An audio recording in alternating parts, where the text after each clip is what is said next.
il n'avait pas autant plu que les Shrek. Le Chapeauté, le film solo, spin-off de l'univers shrekien qui avait déjà 4 films à son actif. Le public n'était plus trop dedans. Il a marché au cinéma, il a eu un résultat tout à fait honorable, mais voilà, le public n'avait pas couru derrière et n'a pas été autant marqué par ce premier Chapeauté. Et pourtant, ce Chapeauté était très sympathique, trouvant son propre style, jouant beaucoup plus avec le côté hispanique, tango, héros à la Zorro du Chapeauté, doublé par un Antonio Banderas absolument motivé. Bref, ce Chapeauté 1 avait beaucoup d'éléments très sympathiques et je vous le conseille déjà. Je vais te battle danser le mardi soir jusqu'à ce que tu rentres de l'âme. Bonjour, nouveau vlog aujourd'hui sur le Chapeauté 2. J'avais trouvé le 1 très sympa, est-ce que le 2 est au niveau? Notre Chapeauté ne va pas bien du tout. Il était un immense héros, il sauve un village au début du film, et juste après, alors qu'il fête tristement seul, bizarrement, sa victoire, il est rejoint par le grand méchant loup. Et ce dernier lui apprend un élément tout de même assez important, c'est que sur ses 9 vies, le Chapeauté en a déjà utilisé 8. Et le grand méchant loup est là pour prendre la toute dernière. Tes vies défilent devant tes yeux. Une chose qui m'a sauté aux yeux en voyant ce film au cinéma, c'est qu'il y a de grosses différences dans le framerate, dans le nombre d'images par animation. Et le film a fait ce choix très fort, notamment dans les scènes d'action, d'avoir moins d'images. Je pense que le film doit passer de 60 images classiques de HD plein écran, 4K et ainsi de suite et autres, le format cinéma, le 8K ou plus encore, à grosso modo, un format un peu plus saccadé, renvoyant à une animation beaucoup plus dessinée. Et j'ai trouvé que ça donnait beaucoup d'impact, ça rendait même les scènes d'action, les scènes de combat, qui sont finalement assez présentes dans ce film-là, beaucoup plus violentes, notamment entre le Chapeauté et le grand méchant loup, où il y a des scènes de combat à l'épée, et on voit vraiment pour le coup un impact, une scansion, un dynamisme et une certaine forme de violence dans l'animation que j'ai trouvé hyper forte, hyper intéressante et qui fonctionne très très bien. Ce Chapeauté a en soi un ton très à lui. Tu n'es pas à la hauteur de la légende, gâteau.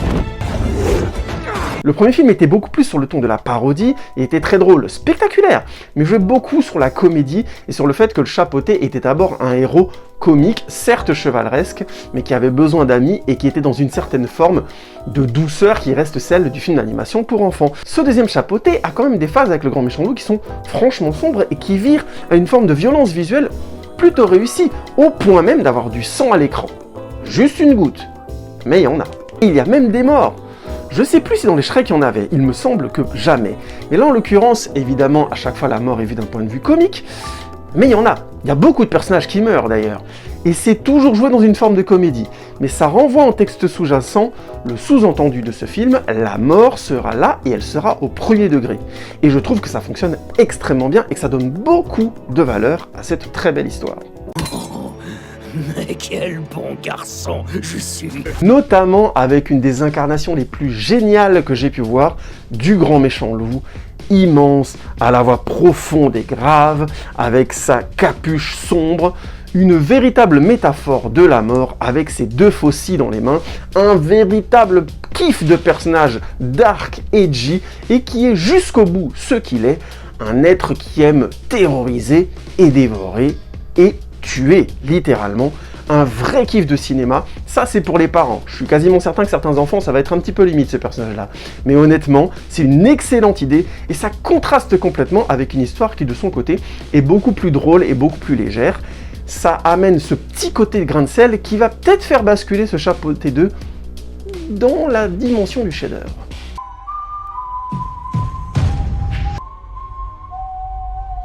Mais avant que vous vous affoliez, oui, le film a aussi des défauts. On a notamment un personnage d'antagoniste où on essaye un petit peu de nous faire comprendre à quel point il est méchant. Grosso modo, l'intrigue c'est ça, c'est découvrir qu'il est très méchant et qu'il n'y a aucun moyen de le rattraper et qu'il va mériter son sort à la fin du film, dont on se doute, puisqu'il s'agit quand même d'un film chapeauté DreamWorks, donc ça va certainement pas finir en bad ending.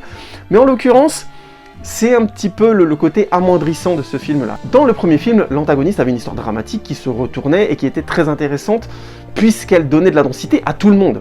Encore une fois, c'est quelque chose que j'ai déjà dit dans ma vidéo sur Avatar, je vous renvoie à la regarder si ça vous intéresse. Si vous diminuez ou caricaturez vos antagonistes, si vos antagonistes sont simplement des méchants purs simples à 100%, vos héros aussi sont diminués en fait, et ceux qu'ils défendent ont moins de valeur. C'est toujours beaucoup plus subtil quand le méchant est complexe et a des raisons justes de faire ce qu'il fait. Ça rend rend vos héros plus complexes, plus gris, mais ça augmente aussi la valeur de leurs actions au niveau moral, parce qu'elles sont plus complexes, parce qu'elles demandent plus de dualité. C'est pas le cas dans ce chapeauté, et c'est un petit peu la mauvaise note. Comme lance-flamme, c'est assez efficace, tu trouves pas? Ce qui se trouve dans mon champ de vision va finir en crème brûlée. Mais les films et l'univers Shrek, c'est aussi une exploration des différents contes, et à cet endroit-là, ce chapeauté est très très sympathique. Il y a plein de détails, j'ai pas envie de vous les spoiler. Je vais simplement vous parler des personnages qui sont sur l'affiche et qui sont franchement cool, notamment Boucle d'Or et les 3 oursons, personnage absolument badass dans l'histoire de Boucle d'Or, et famille, on va dire, très complexe, assez hardcore, qui a des vrais moments très beaux, avec une vraie écriture de fond. J'aurais presque préféré que ce soit les seuls antagonistes du film, tellement quelque part leur histoire a été, à mon avis, plus ronde, mais c'est pas grave, l'antagoniste du film a aussi un univers franchement sympa, et en plus, il a plein de tours de magie avec lui qui lui permettent de faire référence à des tas d'autres films et des tas d'autres contes, et ça aurait été franchement dommage de se priver d'un tel kiff, sachant que c'est un des kiffs de l'univers de Shrek, c'est de voir à quel point il revisite à chaque fois les contes, et s'amuse avec ironie et avec humour sur ce domaine-là. Oui, il y a ma fille qui joue à côté, je suis un mauvais père. Non. Oui, il me faudra du recul, mais je suis quasiment à dire que ce Chapeauté 2 est un chef-d'œuvre. Je ne sais pas, peut-être que je l'ai mal perçu, il faut vraiment que je le revoie. Quand on va voir un film avec son enfant, on est toujours un petit peu voilà, sur l'écran, pas tout à fait, enfin vous voyez ce que je veux dire, donc j'ai peut-être pas senti certaines choses. Mais il m'a semblé que la subtilité d'écriture, le rythme, l'inventivité, la force d'amener le grand méchant loup jusqu'au bout de ce qu'il est, m'a franchement surpris, m'a franchement désarçonné. Je pensais pas qu'ils auraient osé, ils ont osé, et je vais même oser le dire, je sais c'est un sacrilège, mais la duologie Chapeauté est franchement meilleure que la quadrilogie Shrek.